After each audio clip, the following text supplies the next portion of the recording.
Today's the first lesson in the topic of quadratic equations. We've dealt a little bit with quadratic equations earlier in the year when we were doing some of the factoring examples. So we're going to see that again. We'll see some of it not with the factoring today, but the equations will be familiar to you. Now let's take a look at this table of values here. And if you look, the x values are increasing at the constant rate of 1, okay? But if you look at the y values are not so nice to us. I'm going down by 3, then I'm going down by 1, then I'm going up by 1, and I'm going up by 3. So it doesn't look like from that table of values I have a linear equation because I have I don't have a constant rate of change, and it doesn't look like it's exponential because it doesn't really grow or decay at a it's growing and decaying actually. But if you look at the second difference, plus 2, plus 2, plus 2, all right, that is indicative of a quadratic function. Okay. Now, what is a quadratic function? It's a function that can be written in the form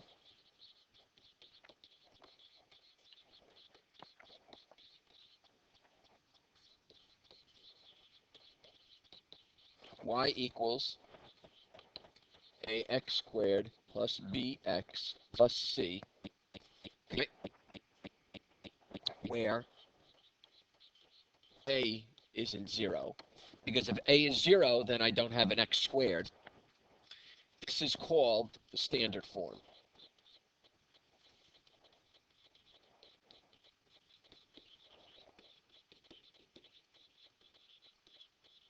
For a quadratic. If you might remember, we did a standard form for a linear, where we had ax plus by equals c. This is the standard form for a quadratic. Now, when we graph quadratics, the graph of a quadratic function is a U-shaped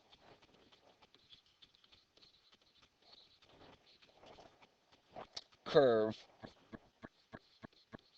called a parabola.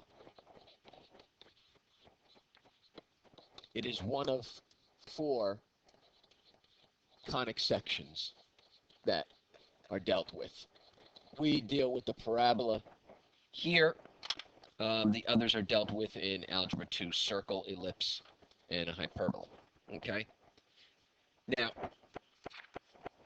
when you, and just to show you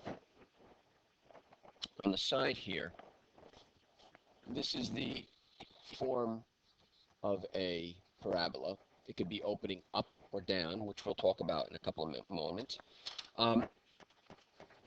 A parabola is a symmetric shape. And if you might remember the concepts of symmetry, symmetry means where I can divide a shape into 2, okay? And that line of division forms 2 equal parts. So a parabola has the property of symmetry.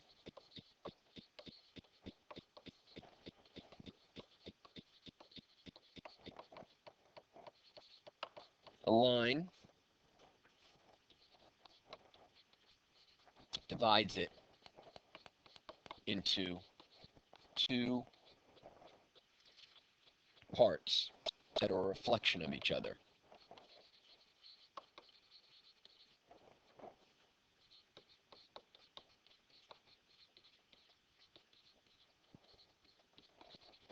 Now, that line,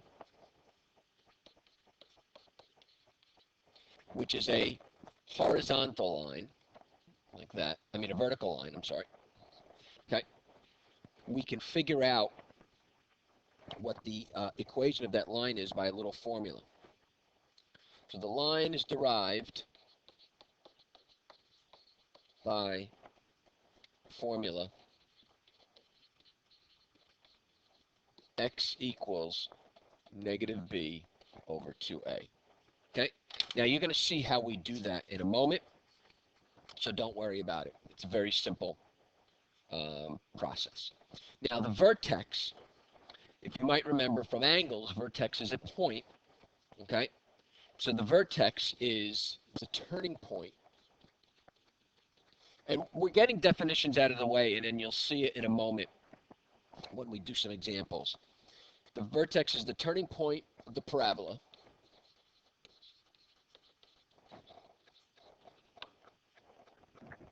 It is either the highest or lowest point of the parabola, depending upon how it opens. Okay, which dovetails into our two next definitions. If the parabola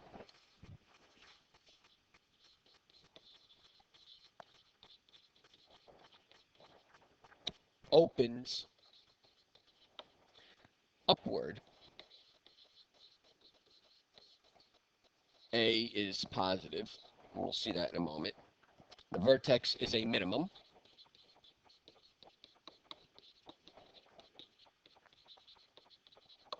And then on the flip side, if the parabola opens downward when A is negative, the vertex is a maximum. Okay. Then finally, something we've done already in a different context. The zeros are the x values that make the function, and specifically the quadratic function, equal to 0. Also called roots.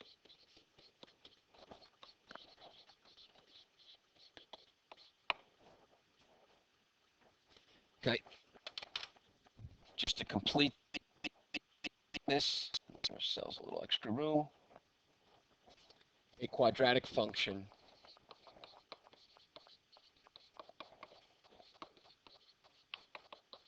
may have 1, 2, or no roots. And we'll see examples of that. Okay. So I know there's been a lot of definitions here and everything, but what we're going to focus on today is just understanding some of these characteristics. And over the next couple days, we'll get more into, excuse me, using our calculators to do some of this for us. All right. So let's go to the next page. And so easy. There we go. So we want to identify for these three graphs what the roots of the parabolas are. Okay? Well, we said the root is where the x values are 0. Okay? And if you might remember, we've done this where we've set a quadratic equal to 0 to solve it. So for example, x squared minus 3x minus 18 equals 0. The only way you can solve a quadratic is when you set it equal to 0. We would factor this and we would figure out what those x values are. Well, we're talking about the same thing, but just in a slightly different context, where now I give you the graphs. So what are the roots here? It's where x is 0. What are these roots? -3 and -1. You'll notice I'm putting braces around them. Do not put them in parentheses. That indicates the coordinate. What's the root here? Just 0. And the root here, the roots are -1, 2. Okay? It's as straightforward as that. All right, now, we're going to do today by hand this concept of figuring out the vertex and the axis of symmetry. Eventually, I will also show you how this is done in the calculator. We show you it by hand. One is, it's always good to understand the derivation of something. Why does something work that way, as opposed to just seeing what the calculator spits out for you. And then another somewhat more practical is that the regents, it's very common for them to ask you to figure out this by hand and not just using the calculator. All right, so I have the quadratic function 5x squared minus 10x plus 3, and I want to find the vertex and the axis of symmetry. All right, the first thing you want to do is tell me what is a, b, and c. Well, a is the coefficient of x squared, b is the coefficient of x, and c is the constant. Okay, now you remember our formula for the axis of symmetry is negative b over 2a. So b is -10, so it's negative a -10 over 2 times a, which is 5. And when I do that, I get my axis of symmetry, x equals 1. Please remember to write x equals 1 because it's a line. If you just put 1, you're going to lose credit. Okay? Now, how do I find the vertex? Well, the axis of symmetry, again, just looking at, divides this in half.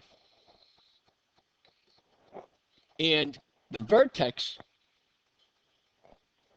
is the point where the axis of symmetry goes through.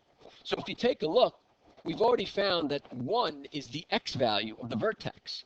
So I want to find what's the y value that goes with it. So I want to put in 1 for x.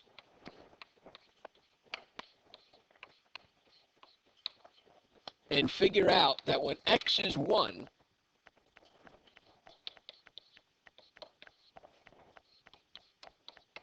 the corresponding y value is -2. So 1, -2 is my vertex. That is a coordinate, so you write it as a coordinate. Now the question is it a minimum or maximum? Well, we talked earlier, a is 5, which is a positive. That means my parabola is going to open upward, which means it's a minimum since the parabola opens upward. A is positive. Okay? All right. Next one. I have the quadratic function y equals -x squared minus 2x. Determine the axis of symmetry and vertex. Okay? All right. When it's in y equals form, or whether it's in f of x form is the function form, y equals form is more of the graphing form. You're doing the exact same thing. A, -1, B, -2, C is 0. Okay? What's my axis of symmetry? Negative a -2 over 2 times -1. So my axis of symmetry is x equals -1. I plug in -1. So it's -1 squared minus 2 times -1. You got it on negative floating around. You got to be careful. All right? I do -1 squared first and then apply the negative sign. So that's becoming a negative. Plus 2. So my vertex is -1, 1. Now, you should see that since A is negative, the parabola opens downward. So the vertex is a maximum point since the parabola opens downward. Okay, and then the final example, I'll give us a little bit more room here. All right, A is 1, B is -4, C is 1. So x equals negative a -4 over 2 times 1. So my axis of symmetry is x equals 2. To figure out the x value, the y value that goes with that, I find f of 2, which is 2 squared minus 4 times 2 plus 1. So I find that f of 2 is equal to -3. So therefore, my vertex is 2, -3. You should be now able to tell me quite quickly that this opens upward because A is positive. So that therefore, the vertex is a minimum. Okay? So just to quickly recap, what we dealt with today are just some of the characteristics of a quadratic function, that it's a parabola, that it's a symmetrical figure, and all of them have a minimum or maximum point.